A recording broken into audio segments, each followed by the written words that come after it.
Hello बच्चों, स्वागत है आप सभी कॉमर्स यूट्यूब चैनल पे। यदि अभी बिहार बोर्ड से कक्षा 11वीं का वार्षिक परीक्षा 2025 में देने वाले हैं तो आपके लिए पहले ये वीडियो बहुत ही महत्वपूर्ण होगा, क्योंकि आज के इस वीडियो में हम हिस्ट्री के टॉप लेवल का 50 MBBI क्वेश्चन पे चर्चा करेंगे। ठीक है, इसलिए पहले आप सभी इस वीडियो को ध्यानपूर्वक देखिए, क्योंकि वार्षिक परीक्षा 11th का बहुत ही नज़दीक है। मार्च महीने में ही ले लिया जाएगा आपका परीक्षा, तो तैयारी कर लीजिए, क्योंकि अब एग्ज़ाम पास करना बहुत ज़रूरी है। अगर एग्ज़ाम पास नहीं करेंगे तो फिर आपका क्लास 12th में एडमिशन नहीं होगा और फिर आप मतलब क्लास 12th की परीक्षा भी नहीं दे पाएंगे। इसलिए क्लास 11th की परीक्षा पास करना बहुत ज़रूरी है। इसलिए अभी इस चैनल पे रेगुलर कुछ दिनों तक क्लास 11th की तैयारी कराया जाएगा, तो आप लोग चैनल को सब्सक्राइब भी कर लीजिएगा। ठीक है, चलिए बिना देरी के हम पहले 9 प्रश्न से क्लास को स्टार्ट करते हैं। टोटल हम प्रश्न देखेंगे 50 क्वेश्चन। ठीक है, यहाँ पे देखिए पहला 9 प्रश्न कर रहा है, पाषाण उपकरणों के निर्माण एवं उनके व्यवहार का प्राचीनतम साक्ष्य कहाँ से मिला है।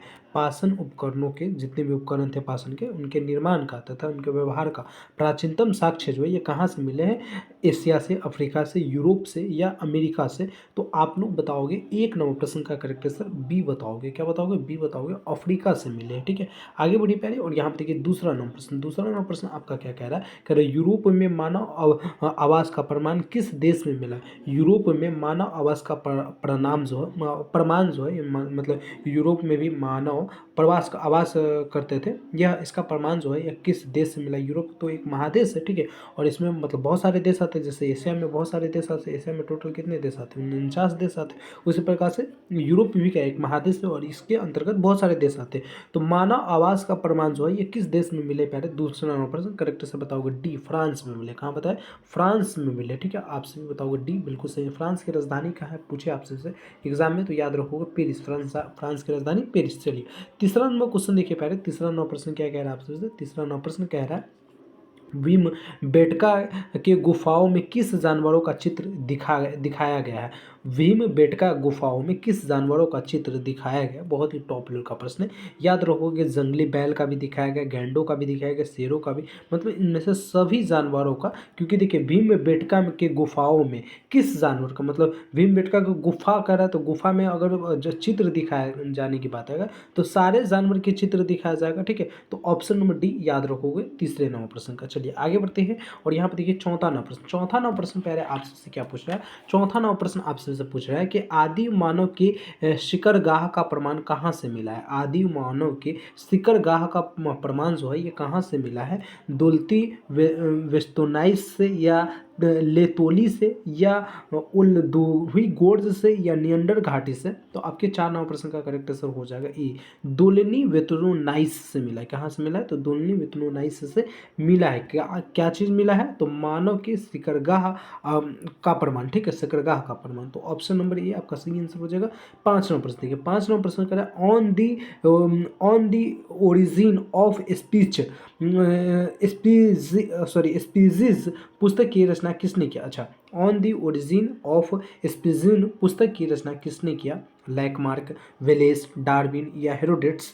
तो आपके इस नंबर 5 नंबर प्रश्न का करेक्ट आंसर क्या हो जाएगा? डार्विन ने किया। ठीक है, हेरोडेट्स इतिहास का पिता किसे माना जाता है? तो हेरोडेट्स को माना जाता है। ये आपसे भी याद रखोगे। तो अगर इस पुस्तक के लेखक पूछे तो on the origin of species पुस्तक के लेखक किसने हैं? तो ये बताओगे डार्विन है। ठीक है, चलिए आगे बढ़ते हैं और यहाँ पे देखिए छठा नंबर प्रश्न। छठा नंबर प्रश्न कह रहा है आपसे से कि आज के मानव किस प्रजाति के? आज के जो मानव है ये किस प्रजाति के? होमो इरेक्टस प्रजाति के, होमो स्पेंसिस प्रजाति के, होमोनिड के या होमो हैबिलिस के? तो आपके 6 नंबर प्रश्न का करेक्ट उत्तर बता होमो एस्पियंस प्रजाति के मानव आज के मानव है। ठीक है, तो यानी ऑप्शन नंबर बी आपका सही आंसर हो जाएगा 6 नंबर प्रश्न का। आगे बढ़ते हैं पहले और यहाँ पर देखिए 7 नंबर प्रश्न कह रहे हैं कि निम्नलिखित में से किस देश में गुफा चित्र मिले हैं? गुफा चित्र जो है ये स्पेन में मिले। किस देश में मिले? गुफा का चित्र जो है ये स्पेन में मिले। ऑप्शन नंबर ए बिल्कुल सही आंसर है। कह पाषाण युग को कितने चरणों में विभक्त किया गया? पाषाण युग को हम कितने चरणों में विभक्त, कितने भागों में बांटे हुए पहले? तो ये आपसे बताओगे 8 9 प्रश्न हो जाएगा। 3 भागों में। कितने भागों में? 3 भागों में बांटे हैं। चलिए आगे बढ़ते हैं और यहाँ पर देखिए 9 9 प्रश्न। 9 9 प्रश्न कह रहा है कि नोआ की कहानी किस ग्रंथ में दी गई है? नोआ की कहानी जो है ये किस ग्रंथ में दी गई? रामायण में, महाभारत में, कुरान में, बाइबल में? ठीक है, तो आपसे बताऊंगा 9 नंबर प्रश्न का बाइबल का, ठीक है। बाइबल में जो है ये नोआ की कहानियों का नोआ की कहानी दिया गया, ठीक है। तो बाइबल भी एक ग्रंथ है जो चर्च वाले लोगों का यह धार्मिक ग्रंथ होता है, जिस प्रकार से मुस्लिम में कुरान होता है धार्मिक ग्रंथ, हिंदू में महाभारत होता है, रामायण होता है, ठीक है। यहाँ पे देखिए प्रश्न कह रहा है कि होमिनिड का जन्म हुआ था, होमिनिड का जन्म कहाँ हुआ था, ये आप सभी से 10 नंबर प्रश्न पूछ रहा है। तो ये याद रखोगे सीनेजोइक कल्प में होमिनिड का जन्म हुआ था। कहाँ हुआ था? होमिनिड का जन्म सीनेजोइक कल्प में हुआ था। बहुत सारे छात्र छात्राएं ना कक्षा 11वीं में कुछ पढ़ते ही नहीं है, ठीक है, और नहीं पढ़े होंगे तो आपको समझ में भी नहीं आएगा कि ये क्या पढ़ रहे हैं, ठीक है। बहुत सारे बच्चे क्लास 11 से ही 12th की तैयारी करने लगता है, हालांकि ऐसा नहीं करना चाहिए। अगर आपको बेसिक से तैयारी करना है ना तो क्लास 11th की तैयारी बहुत ज़रूरी है, ठीक है। बेसिक टू एडवांस अगर क्लास 12th की तैयारी करना तो 11th की तैयारी करना बहुत ज़रूरी है, लेकिन बच्चे नहीं करते हैं फिर भी। स्काट कॉर्न्स कहाँ स्थित है? स्वाट क्रॉन्स जो है ये कहाँ स्थित है? फ्रांस में, अफ्रीका में, यूएसए में या जापान में? तो आप लोग 11 नंबर प्रश्न का करेक्ट से बताओगे। अगर पूछे आपसे स्वाट क्रॉन्स कहाँ स्थित है तो अफ्रीका में स्थित है, मतलब ऑप्शन नंबर बी आपका सही आंसर हो जाएगा। यहाँ पे प्रश्न कह रहा है होमिनिड की उत्पत्ति कब हुई थी? तो होमिनिड की उत्पत्ति जो है ये 64 लाख वर्ष पहले हुआ था। कब हुआ था? तो 64 लाख वर्ष पहले होमिनिड की उत्पत्ति हुआ था। ऑप्शन नंबर ए बिल्कुल सही आंसर हो जाएगा। यहाँ पे देखिए प्रश्न आपसे 13 नंबर प्रश्न, 13 नंबर प्रश्न कह रहा है आपसे 13 नंबर प्रश्न क्या कह रहा है? सीधे खड़े होकर पीछे के दो पैर पर चलते थे। सीधे खड़े होकर पीछे के दो पैर पर कौन चलते थे? होमिनिड या प्राइमेट या हेबिल्स या होमो? तो आपके इस प्रश्न का करेक्ट आंसर क्या हो जाएगा?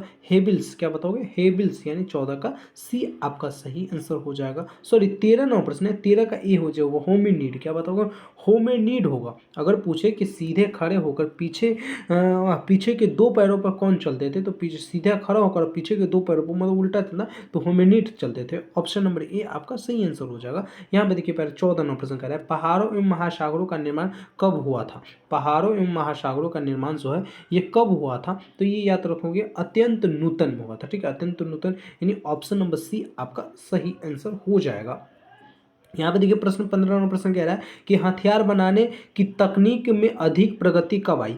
हथियार जो बनता है, ठीक है, यह हथियार बनाने की तकनीक में अधिक जो प्रगति मतलब होता है विस्तार होना और मतलब एकदम स्पीड पकड़ लेना, ठीक है, किसी भी चीज़ के निर्माण का। तो यह कब हुआ था प्यारे? तो आपसे भी बताओगे 15 नंबर प्रश्न का करेक्ट आंसर ये 3500 ईसा पूर्व में। क्या बताओगे? 3500 ईसा पूर्व में। ऑप्शन नंबर ए सही आंसर हो जाएगा। आइए 16 नंबर प्रश्न की देखिए। 16 नंबर प्रश्न आपसे क्या है, पहले क्या पूछ रहा है? प्रश्न पूछ रहा है कि निम्नलिखित में से विश्व की प्राचीनतम सभ्यता कौन सी है? तो सबसे विश्व की पूरे विश्व की अगर सबसे प्राचीनतम सभ्यता पूछे तो मेसोपोटामिया की सभ्यता जो है ये सबसे प्राचीनतम सभ्यता माना जाता है, ठीक है। ऑप्शन नंबर डी याद रखोगे, ठीक है। विश्व की सबसे प्राचीनतम सभ्यता कौन? तो मेसोपोटामिया की सभ्यता सबसे प्राचीनतम सभ्यता है, ठीक है। यहाँ पे प्रश्न कर रहा है कि मेसोपोटामिया की सभ्यता किस नदी के किनारे विकसित हुई है? मेसोपोटामिया की सभ्यता जो है ये किस नदी के किनारे विकसित हुई? दजला या फरात या नील या दजला फरात? तो आप सभी क्या बताओगे प्यारे? तो इस प्रश्न का ऐसा दजला फरात नदी के किनारे विकसित हुई है, दजला फरात नदी के किनारे, ठीक है। ये याद रखोगे। आगे बढ़ते हैं और यहाँ पर देखिए 18 नंबर प्रश्न। 18 नंबर प्रश्न क्या कह रहा है? कह रहा है कि एरेक तथा सुमेर के राजा की उपाधि किसने धारण की? एरेक तथा सुमेर के राजा की उपाधि जो है ये किसने धारण की? तो ये याद रखोगे लुगल जगीसी। क्या बताओगे? लुगल जगीसी, हाँ जगीसी बिल्कुल सही आंसर है। यानी एरेक तथा सुमेर के राजा की उपाधि किसने धारण किया है? तो लुगल जगीसी ने धारण क्या है? आगे बढ़िए कर उड़ नगर में प्रेम एवं विलास की कुमारी देवी कौन थी? तो उड़ नगर में प्रेम तथा विलास की अगर पूछे कि कुमारी देवी कौन थी तो इननी थी। कौन थी? इननी थी। मतलब ऑप्शन नंबर डी आपका सही आंसर हो जाएगा। अगर पूछे उड़ नगर में प्रेम एवं विलास की कुमारी देवी कौन थी तो इननी, ठीक है, याद रखोगे ऑप्शन नंबर डी। आगे बढ़िए और यहाँ पे 15 नंबर प्रश्न कर रहा है। 15 नंबर प्रश्न आपसे क्या पूछ रहा है? सॉरी 20 नंबर प्रश्न, 20 नंबर प्रश्न आपसे पूछ रहा है। 20 नंबर प्रश्न कह रहे हैं गुड़िया राजा ने बाऊ देवी की अर्चना हेतु एक कविता रची। बाऊ किस नगर की प्रमुख देवी थी? गुड़िया राजा ने बाऊ देवी के लिए एक प्रमुख अर्चना हेतु, तो क्या करें, सॉरी प्रश्न को समझिए पहले। 20 नंबर प्रश्न करे गुड़िया राजा ने बाऊ देवी की अर्चना हेतु एक कविता लिखा था और बाऊ किस नगर की प्रमुख देवी थी? तो ये याद रखोगे आप सभी क्या याद रखोगे? तो लगास के प्रमुख देवी थी। कहाँ के? तो प्रमुख देवी जो बाऊ थे, ये बाऊ किस मतलब किस नगर की प्रमुख देवी थी? तो लगास नगर की प्रमुख देवी थी बाऊ। ठीक है, ऑप्शन नंबर सी आपका सही आंसर हो जाएगा। आइए 21वां प्रश्न देखिए। 21वां प्रश्न प्यारे क्या कह रहा है? कह रहा है बेबीलोन में चित्रलिपि का कब विकास हुआ था? बेबीलोन में चित्रलिपि का विकास कब हुआ? तो बेबीलोन में चित्रलिपि का विकास जो है प्यारे, ये याद रखोगे 3000 ईसा पूर्व में हुआ था। कब हुआ था? 3000 ईसा पूर्व में। यहाँ पे देखिए झूलते बाग किस सभ्यता की देन है? झूलते बाग किस सभ्यता की देन है? बहुत ही टॉप लेवल का प्रश्न है, याद रखोगे बेबीलोनियन सभ्यता की। क्या बताओगे? बेबीलोनियन सभ्यता की यह देन है, बेबीलोनियन सभ्यता की देन है। ठीक है, यहाँ पे देखिए प्रश्न आपसे क्या पूछा? प्रश्न पूछ रहा है आपसे कि पीली नदी किसे कहते हैं? तो पीली नदी है ना होंग को कहते हैं। किसे कहते हैं? होंग को पीली नदी कहते हैं। हांग या होंग जिसे पढ़िए आप सभी, तो पीली नदी होंग हो को कहते हैं पीली नदी। ठीक है, होंग हो को पीली नदी कहते हैं। आगे बढ़ते हैं प्यारे, और यहाँ पर देखिए आपसे प्रश्न पूछ रहा है 24 नंबर प्रश्न। ये हमारा 24 नंबर प्रश्न हो जाएंगे। 24 नंबर प्रश्न कह रहा है कि बुक ऑफ जेनिस में उल्लेखित सिमार नगर की पहचान किस नगर से की गई है? तो आपके इस प्रश्न का करेक्ट आंसर क्या हो जाएगा? तो इस प्रश्न का करेक्ट आंसर हो जाएगा सुमेर नगर से की गई। किस नगर से किया गया? बुक ऑफ जेनिस में उल्लेखित सिमार नगर की पहचान जो है ये किस नगर से की गई? तो सुमेर नगर से की गई, ऑप्शन नंबर सी। यहाँ पर देखिए पहले 25 नंबर प्रश्न है। 25 नंबर प्रश्न आपसे पूछ रहा है कि मेसोपोटामिया में सर्वप्रथम किस सभ्यता का उदय और विकास हुआ था? तो मेसोपोटामिया में सर्वप्रथम किस सभ्यता का उदय विकास हुआ था? तो ये याद रखोगे सुमेर का। क्या बताओगे? सुमेर का, मतलब ऑप्शन नंबर ए बिल्कुल आपका सही आंसर हो जाएगा। चलिए जी आगे बढ़ते हैं, और यहाँ पर देखिए 26 नंबर प्रश्न। 26 नंबर प्रश्न आपसे से क्या पहले पूछ रहा है? 26 नंबर प्रश्न आपसे से पूछ रहा है कि सुमेर में पुस्तकालयों की स्थापना कब हुई थी? सुमेर में पुस्तकालयों की स्थापना कब हुई थी? तो ये बताओगे 2700 ईसा पूर्व। क्या बताओगे? 2700 ईसा पूर्व, ऑप्शन नंबर ए आपका सही आंसर हो जाएगा। आइए 28 नंबर प्रश्न देखिए। 28 नंबर प्रश्न आपसे से क्या पूछा? प्रश्न पूछ रहा है कि हम्बुराबी का शासनकाल क्या था? हम्बुराबी का शासनकाल क्या था? तो हम्बुराबी का जो अगर शासनकाल पूछे तो याद रखोगे 1795 से 1764 ईसा पूर्व था। ठीक है, हम्बुराबी के शासनकाल 1795 से 1764 ईसा पूर्व। ये सारे प्रश्न बहुत ही टॉप लेवल का प्रश्न, पता है प्रश्न को छांट कर लाया हूँ। ठीक है, आपको पढ़ा रहा हूँ, तो अगर आप सभी ये सारे प्रश्न को अच्छे से याद कर लेंगे तो गारंटी है आपका कक्षा 11वीं का एग्जाम बहुत बेहतर जाएगा। सुमेर के प्रधान देवता कौन थे? तो सुमेर के प्रधान देवता कौन थे प्यारे? 28 नंबर क्वेश्चन है। 28 नंबर प्रश्न का करेक्ट आंसर हो जाएगा मरहुक। सॉरी, सुमेर के प्रधान देवता कौन थे? तो मरहुक थे। कौन थे? मरहुक थे, ऑप्शन नंबर सी आपका सही आंसर है। आगे बढ़िए, और यहाँ पे देखिए 29 नंबर प्रश्न का है कि मेसोपोटामिया का आधुनिक नाम क्या है? तो मेसोपोटामिया सभ्यता का आधुनिक जो नाम है, या मेसोपोटामिया का आधुनिक नाम क्या? अगर इस प्रकार से पूछे तो याद रखोगे इराक। क्या है? इराक। ठीक है, इराक जो है इसका आधुनिक नाम, मतलब आज का नाम है। ठीक है, तो ये याद रखोगे। यहाँ पे देखिए आपसे से 30 नंबर प्रश्न। 30 नंबर प्रश्न क्या पूछ रहा है कि बेबीलोन की सभ्यता का जन्म कब हुआ? तो बेबीलोन की सभ्यता का जो जन्म है ये प्यारे, ये 2500 ईसा पूर्व में हुआ था। कब हुआ था? 2500 ईसा पूर्व में बेबीलोन की सभ्यता का जन्म हुआ था। आगे बढ़ते हैं प्यारे, और यहाँ पे देखिए 31 नंबर प्रश्न। 31 नंबर प्रश्न कह रहा है कि जूलियस सीजर था। जूलियस सीजर कौन था? तो आप सभी क्या बताओगे? आपके इस 31 नंबर प्रश्न का करेक्ट आंसर आपसे बताना डी। क्या बताओगे? डी, यानी सेनापति, विलियोट्रा का प्रेमी, एक इतिहासकार, और इनमें से सभी। तो ये हमारे 31 नंबर प्रश्न सीरियल का हो जाएगा। ये सब आप सभी को नहीं ध्यान देना, ठीक है, क्योंकि हम मतलब प्रश्न को छांट कर लाए हैं। तो यहाँ पर प्रश्न कर रहा है कि ये हमारा 32वां प्रश्न हो जाएगा। 32वां प्रश्न कह रहा है हमसे से कि जूलियस सीजर द्वारा रचित ग्रंथ इतिहास ग्रंथ थे। जूलियस सीजर के द्वारा रचित इतिहास ग्रंथ कौन थे? तो ये बताओगे गथिक युद्ध और गृह युद्ध, ये दोनों थे, यानी ऑप्शन नंबर सी हमारा सही आंसर हो जाएगा। आगे बढ़िए 33वां प्रश्न की हमारे इस वीडियो का 33वां प्रश्न हो जाएगा। 33वां प्रश्न क्या कह रहा है कि पेंथियन क्या था? पेंथियन क्या था पहले? तो ये याद रखोगे एक मंदिर था। ठीक है, पेंथियन क्या था? तो एक प्रकार का मंदिर था, ऑप्शन नंबर ए सही आंसर हो जाएगा। आगे बढ़ते ही कह रहे हैं कि ये हमारा 34वां प्रश्न हो जाएगा। 34वां प्रश्न कह रहा है, 34वां प्रश्न क्या कह रहा है? रोमन साम्राज्य का प्रसिद्ध चिकित्सक था। तो रोमन साम्राज्य का प्रसिद्ध चिकित्सक जो था ये कौन था?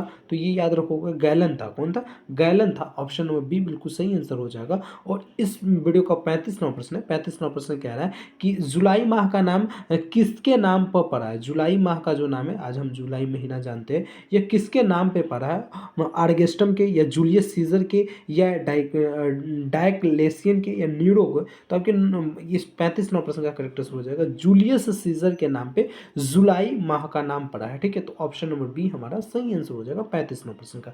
आगे बढ़ते हैं और 36वां प्रश्न देखिए। 36वां प्रश्न कह रहा है कुस्तुनिया नगर की स्थापना किसने की थी? कुस्तुनिया नगर की स्थापना जो है ये किसने किया है? तो ये याद रखोगे कैंस्टोनटाइन ने। ठीक है, ये थोड़ा सा नाम है ना, मतलब 11th में जिस प्रकार से मतलब आप लोग साइकोलॉजी पढ़ते हैं तो नाम का प्रॉब्लम होता है, उसी प्रकार से 11th वाले बच्चों को थोड़ा सा नाम का हालांकि जब एक शब्द को कई बार पढ़ने लगेंगे तो मतलब दिक्कत नहीं होता पढ़ने में, और हम भी मतलब बहुत दिन बाद 11th में पढ़ा रहे हैं क्वेश्चन छाट कर, तो थोड़ा सा हमें भी दिक्कत हो रहा है पढ़ने में। तो यहाँ देखो कह रहा है कि कुस्तुनिया नगर की स्थापना किसने की थी? तो ये बताओगे कॉन्स्टेंटाइन ने। ठीक है, कॉन्स्टेंटाइन ने किया था। आगे बढ़िए और यहाँ पर देखिए आपसे प्रश्न क्या पूछ रहा है? 37वां प्रश्न। 37वां प्रश्न पूछ रहा है किस रोमन सम्राट ने सिनेट्रो से सैनिक दायित्व वापस ले लिया? किस रोमन साम्राज्य ने सिनेट्रो से सैनिक दायित्व वापस ले लिया था? तो इसका करेक्ट से याद रखो गैलूनस ने। ठीक है, गैलोनस ने ले लिया था। ठीक है, गैलोनस ने ले लिया था। आगे बढ़ते हैं और यहाँ पे देखिए 38वां प्रश्न। 38वां प्रश्न क्या कह रहा है? 38वां प्रश्न कह रहा है गैलडेटियर किन्हें कहा जाता था? गैलडेटियर जो है ये किन्हें कहा जाता था? तो गैलडेटियर जो है ये पहले योद्धा गुलाम पहलवानों को कहा जाता है। योद्धा गुलाम पहलवानों को क्या कहा जाता था? तो गैलोडिटियर कहा जाता। क्या कहा जाता था? गैलोडिटियर कहा जाता था। ठीक है, चलिए 39वां प्रश्न देखिए कह रहा है कि ईरान की सन्यासी वंश का उदय हुआ। ईरान के ससानी वंश का उदय कब हुआ? ईरान से ससानी वंश का जो उदय है यह कब हुआ था? तो ये याद रखोगे 225 ईसा पूर्व। क्या याद रखोगे? 225 ईस्वी में। ठीक है, ईरान से सन्यासी वंश का उदय कब हुआ? तो 225 ईस्वी में हुआ था। आगे बढ़ते हैं और यहाँ पर देखिए पहले 40वां प्रश्न। 40वां प्रश्न कह रहा है आप सबसे कि एलरिक ने रोम पर आक्रमण कब किया? एलरिक ने रोम पर आक्रमण कब किया? तो ये याद रखोगे 410 ईस्वी में। कब? एलरिक ने रोम पर आक्रमण जो किया था ये 410 ईस्वी में किया था। आगे बढ़ते हैं और यहाँ पर देखिए 41वां प्रश्न। 41वां प्रश्न पे क्या कह रहा है? प्रश्न कह रहा है रोम में एक वर्ष में कितने दिन होता है? तो रोम में एक वर्ष में कितने दिन होता है? तो 365 दिन होता है। ठीक है, एक वर्ष में रोम में कितने दिन होता है? 365 दिन होता है। आगे बढ़िए पहले और यहाँ पर देखिए 42वां प्रश्न। 42वां प्रश्न आपसे कह रहा है, 42वां प्रश्न कह रहा है कि कानूनों का संग्रह थियोडियस क्या कह रहा है? कानूनों का संग्रह थियोडियस का प्रकाशित कब प्रकाशित होता है? तो कानूनों का जो संग्रह था ये जिसका नाम क्या था? तो थियोडिसियम था। क्या नाम था? थियोडिसियम शश नाम था, थियोडिटियस नाम था। और यह कब प्रकाशित हुआ प्यारे? तो इसका बताओगे 438 ईस्वी में। क्या बताओगे? 438 ईस्वी में। 42वां प्रश्न का 43वां प्रश्न ये कह रहा है सिकंदर किसका शिष्य था? सिकंदर जो है ये किसका शिष्य था? तो अरस्तु का शिष्य था। सिकंदर जो है ये अरस्तु का शिष्य था। ऑप्शन नंबर ए सही आंसर है। क्रीट की सभ्यता का संबंध है। क्रीट की सभ्यता का संबंध किससे है? तो क्रीट की जो सभ्यता का संबंध हो जाएगा ये यूनान से है। ऑप्शन नंबर ए सही आंसर हो जाएगा। 45वां प्रश्न देखिए। 45वां प्रश्न कह रहा है कि यूनान के इतिहास में अंधकार युग कब माना जाता है? तो यूनान के इतिहास में अंधकार युग जो है ये कब माना जाता है? तो 12वीं से 8वीं ईसा पूर्व तक। 12वीं से 8वीं ईसा पूर्व जो था यह यूनान के इतिहास में मतलब क्या माना जाता है? तो अंधकार युग माना जाता है। ठीक है, चलिए आगे बढ़ते हैं और यहाँ पर देखिए 46वां प्रश्न। 46वां प्रश्न कह रहा है इस्लाम धर्म के संस्थापक कौन थे? इस्लाम धर्म के संस्थापक कौन थे? तो ये याद रखोगे आप सभी। ऑप्शन नंबर ए हजरत मोहम्मद मुस्तफ़ा सल्लल्लाहु अलैहि वसल्लम। हजरत मोहम्मद ऑप्शन नंबर ए हमारा सही आंसर हो जाएगा। आगे बढ़ते हैं। इस्लाम धर्म की स्थापना कहाँ हुई थी? तो इस्लाम धर्म की स्थापना कहाँ हुई थी? तो आप सभी क्या बताओगे प्यारे? तो इस प्रश्न का मतलब मक्का में हुआ था। ऑप्शन नंबर ए बिल्कुल सही आंसर हो जाएगा 47वां प्रश्न का। आगे बढ़ते हैं और यहाँ पे देखिए 48वां प्रश्न। 48वां प्रश्न क्या कह रहा है प्यारे? प्रश्न कह रहा है कि इस्लाम में हिजरा या हिजरत किस घटना को कहा जाता है? इस्लाम में हिजरा या हिजरत जो है ठीक है यह किस घटना को कहा जाता है प्यारे? तो आप सभी 48वां प्रश्न का करेक्ट आंसर क्या बताओगे? मोहम्मद साहब द्वारा मक्का से मदीना जाने को हिजरत कहते हैं। ठीक है, हिजरत मतलब एक जगह से दूसरी जगह जाना, यह हिजरा। तो ऑप्शन नंबर क्या हो जाएगा? तो तो सी बिल्कुल सही आंसर हो जाएगा। आगे बढ़ते हैं प्यारे, और यहाँ पर देखिए 49वां प्रश्न, 49वां प्रश्न हो जाएगा इस वीडियो का। 49वां प्रश्न क्या कह रहा है, पहले खलीफा कौन थे? तो पहले खलीफा कौन थे? तो अबू बकर थे, ठीक है, अबू बकर रज़ियल्लाहु तआला अन्हु थे। तो ऑप्शन नंबर ए जो हो जाएगा ये सही हो जाएगा। और उसके बाद देखिए प्यारे, यहाँ पे आपसे 50वां प्रश्न पूछा है। 50वां प्रश्न, उमैयद खिलाफत का संस्थापक कौन था? उमैयद खिलाफत का संस्थापक कौन था? तो ये कौन था? तो मुआविया था। कौन था? मुआविया, मतलब ऑप्शन नंबर डी बिल्कुल सही आंसर हो जाएगा। तो पहले इस प्रकार से हिस्ट्री के 50 टॉप लेवल का हम क्वेश्चन बताया जो क्लास 11th वाले बच्चों के लिए बहुत इंपॉर्टेंट है।